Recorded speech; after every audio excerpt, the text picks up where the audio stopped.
안녕하세요. 아침이 바뀌면 인생이 바뀐다라는 믿음을 주는 남자 아열람 장한식입니다. 오늘의 아침은 성장을 하려면 낡은 가죽 부대를 버려라 라는 카테고리 믿는 대로 된다 긍정의 힘이라는 책을 추천 공유하겠습니다. 수세기 전에는 통이 아닌 가죽 부대에 포도주를 저장했다. 동물 가죽을 충분히 말리면 포도주 용기 모양으로 만들 수 있다.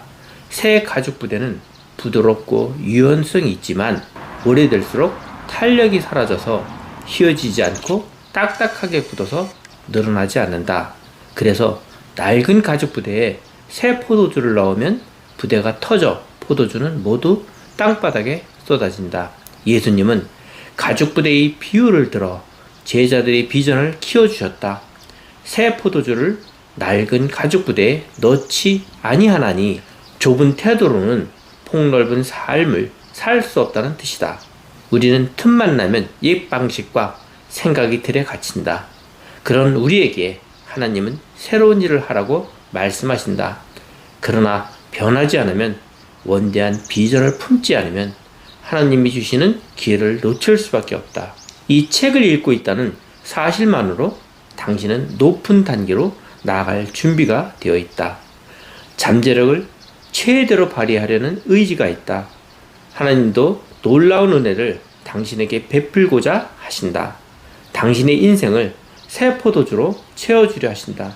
문제는 당신이다. 낡은 가죽 부대를 버릴 용기가 있는가? 큰 생각을 품기로 결심했는가? 원대한 비전을 품고 앞을 가로막는 낡고 부정적인 태도를 버리겠는가? 내 친구 스티브는 가정이 깨지기 직전이 되어서야 나를 찾아왔다. 조엘, 내가 이 모양 이 꼴이 된 지는 오래되었다네. 내겐 도무지 좋은 일이 일어나지 않아. 우리 가정은 이미 갈 때까지 갔고 회복되긴 어려울 것 같아. 나는 그에게 생각을 바꾸라고 말했다. 그런 생각을 하니 하나님이 부어주시는 놀라운 복을 어찌 받겠나. 그런 어리석은 태도는 복의 흐름을 막는다네.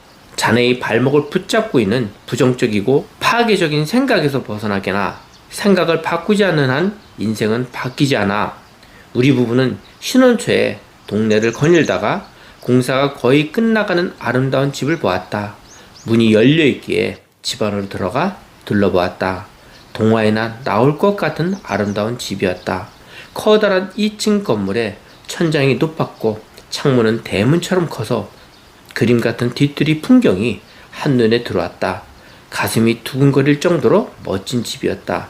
아내는 그 집에서 나온 후에도 자꾸 뒤돌아보며 말했다. 여보, 우리도 저렇게 아름다운 집에서 살 날이 올 거예요. 그때 우리는 무척 허름한 집에서 살고 있었다. 집안에는 제대로 닫히는 문이 하나도 없었다.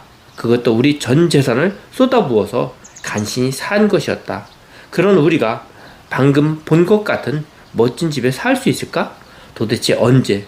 아무래도 불가능해 보였다. 당시 우리 은행 잔고와 내 수입으로는 그림의 떡에 불과했다. 위대한 신앙의 사람이라고 자처하던 내 입에서는 갈망이 아닌 절망의 목소리가 흘러나왔다. 여보, 너무 허황된 꿈을 꾸는구려. 우리가 어떻게 저런 집을 살 수 있겠어? 하지만 아내의 믿음은 나를 훨씬 능가했다. 아내는 포기하지 않았고 우리는 그 집 앞에서 30분이나 선 채로 논쟁을 벌였다. 아내는 꿈이 이루어질 수밖에 없는 온갖 이유를 댔고 나는 불가능할 수밖에 없는 온갖 이유를 댔다. 조엘, 그렇지 않아요. 마음속 깊은 곳에서 반드시 이 소망이 이루어질 거라는 느낌이 들어요. 나는 아내의 기대를 산산조각 내고 싶지 않아 나중에 다시 이야기하기로 했다. 하지만 아내의 고집을 누가 말리랴. 이후 몇 달 동안 아내가 끊임없이 믿음과 승리에 관한 말을 하는 바람에 나는 결국 항복하고 말았다. 우리도 그런 우아한 집에서 살 수 있다는 아내의 믿음이 점점 내 마음을 움직였다. 나는 좁은 생각을 버리고 아내의 생각에 동의하기 시작했다. 하나님이 반드시 이루어 주실 거야. 나는 끊임없이 확신하며 말했다. 몇 년 후에 우리는 낡은 집을 팔았다. 그리고 다른 땅을 사서 우리가 꿈에 그리던 그런 집을 지었다. 꿈이 이루어지는 순간이었다. 먼저 마음에 품지 않았다면 아내가 내게 큰 비전을 심어주지 않았다면 그 집은 절대로 탄생하지 못했으리라. 나는 우리 부모님만큼 성공했어. 우리 식구 중에 누구에게도 뒤지지 않는다고 이 정도면 충분하지 않나?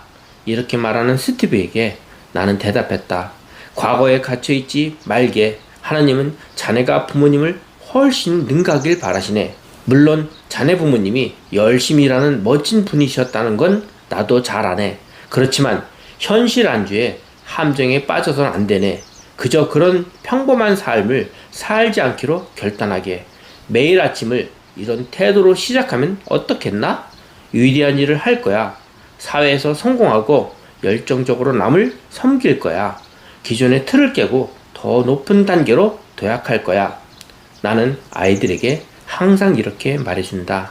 너희는 아빠보다 멋진 삶을 살게 될 거야. 너희는 잠재력이 많거든. 꼭 위대한 일을 이룰 거야. 아이들에게 교만을 심어주려는 것이 아니다. 나는 아이들이 큰 비전을 품기를 바란다. 어렸을 때부터 커다란 가능성을 보기 원한다. 하나님의 은혜를 넘치도록 받고 리더가 되고 무슨 일에든 빛을 발하길 소망한다. 아이들이 마음에 큰 비전을 품으면 언젠가 하나님이 현실 속에서 그대로 이루어 주시리라. 제 아무리 엄청난 가문에 속한 사람이라도 하나님은 그가 더 발전하길 바라신다. 우리 아버지는 평생 위대한 일을 이루었다. 하지만 나는 아버지 수준에서 만족할 생각이 조금도 없다. 차려진 밥상만 받아먹어서는 되겠는가? 나는 발걸음을 재촉하여 새로운 경지에 이르고 싶다. 낡은 가죽 부대는 버리자. 생각을 바꾸자. 과거의 틀에서 벗어나 하나님이 우리 삶 속에서 행하실 크신 일을 기대하자. 믿는 대로 된다. 긍정의 힘 중에서. 변하지 않는 삶은 성공할 수 없다는 메시지가 긍정의 힘 책 속에 담겨 있습니다. 낡은 가죽 부대를 버리고 새로운 것을 받아들여서 꿈꾸는 큰 비전을 이루시는 오늘이 되시길 바랍니다. 감사합니다.